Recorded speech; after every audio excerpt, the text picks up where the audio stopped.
Hello everybody, welcome back to the channel. This is Cyber2 back at it again, y'all, with another amazing video here today. In today's video, we'll be talking about one of the greatest, well, not even greatest things, just one of the craziest things I've seen in the past week. I haven't seen that many people cover this, which is really weird that this one went under the radar in terms of, like, you know, what's been happening recently with, you know, Microsoft buying Activision Blizzard. It kind of feels like this one is just being swept under the radar, which is understandable in my personal opinion. But anyway, the main topic for today's video, as you guys can already tell by the title, thumbnail, all that stuff, is Sony is buying Bungie, aka the developer of Destiny 1 and 2, for $3.6 billion, which is insane. Like, that is insane. I mean, it's nowhere near than what Microsoft bought, you know, fucking Activision for, which is like $69 billion. But anyway, so Sony has announced they will buy the Destiny maker Bungie, or yeah, completely just worded that wrong, but they'll buy Destiny maker for Bungie. Yeah, and then the Destiny franchise and other future games from Bungie will remain multi-platform, the developer has said. So that it is cool that they've already announced that the games will stay across Xbox, you know, Steam, and PlayStation, which was a big question that a lot of people had with Microsoft as well, you know, of them buying out Activision. You know, that was the first question they asked, and I believe Microsoft did come out and say that the next 3 games of Call of Duty will be multi-platform. And they also came out and say at one point that they actually appreciate PlayStation and keep the multi-platform, and, you know, since, you know, PlayStation is like not really their competitor anymore, but like great partners with now. It feels like these two companies have grown to love a kind of like a love-hate relationship, where they love each other for certain things and they like respect one another, but then they just hate one another for like other things. It's pretty weird. But following the deal's completion, Bungie will be part of Sony Worldwide Studios, which can self-publish and reach players wherever they choose to play, which, you know, makes sense. I know PlayStation is having a lot of big movements lately where they're trying to introduce their own Game Pass and buying companies so they can make their own games whenever they want, and they can just, you know, self-release them on PlayStation without any request or anything like that. I think also PlayStation is trying to develop a new way, like, where you can play games on the mobile device.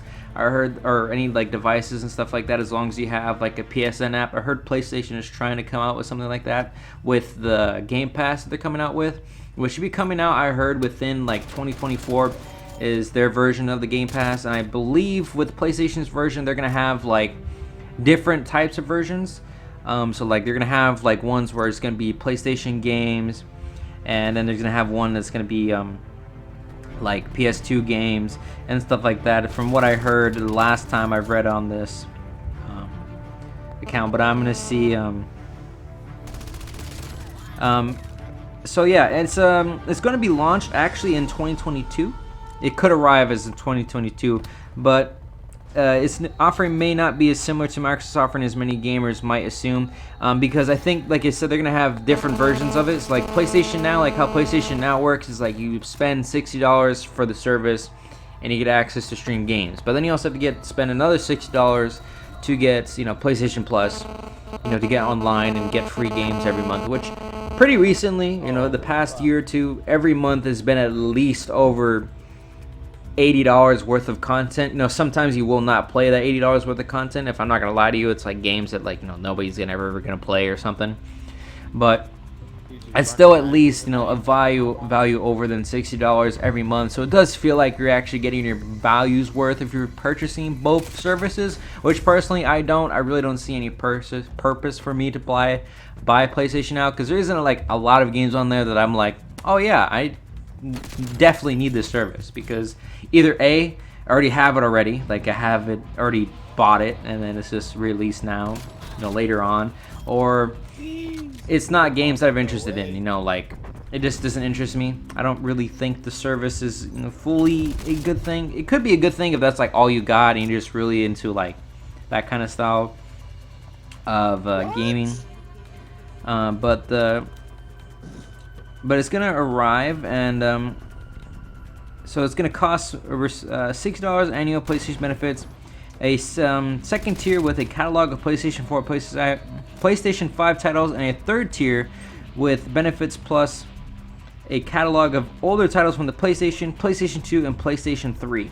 So they're gonna have the $60, PlayStation Plus, and then they're gonna have a second tier, which I'm guessing is probably gonna be like $80 or $80, and it's gonna have PlayStation 4 and PlayStation 5 games that you can play. So it's gonna be exactly like PlayStation Now. So what I'm thinking is they're gonna combine PlayStation Now with PlayStation Plus, and basically make that one service.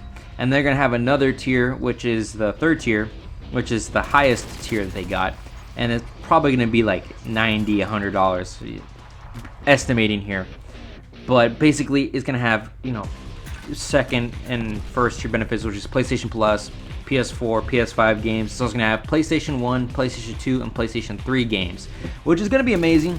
I did hear a lot of the games they're wanting to bring back is like exclusive, like like Ratchet and Clank, Jack and Dexter, games that PlayStation is known for.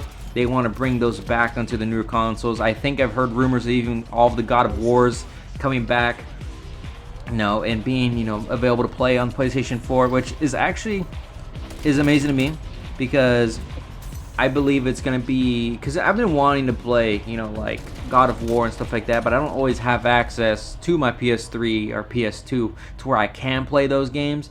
So I feel like this is gonna be a great extension. But Sony also has announced that they still want players to be able to buy the games the old-fashioned way, which is buying them.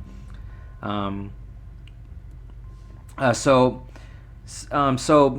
what they're basically saying is they're not gonna have like any new games released like on the PlayStation Pass, like how Xbox Game Pass has, like where like Halo was on there, Sea of Thieves was on there. Different games that you could get for free as long as you have the Game Pass, right?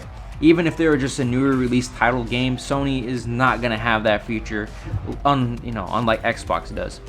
So I think that's gonna be a downfall for Sony's way. But if I think it's gonna be worth it if they release games that a lot of people remember, from back in the day, of like the old school Ratchet and Clanks, the God of Wars, Sly Coopers, if you even know what that is. If my audience is that old enough to know what Sly Cooper is, I'm gonna be really, really just super happy, because it feels like I'm the only one who knows what that is anymore. Which is one of my favorite game series of all time. I actually have Platinum for it on the PS3.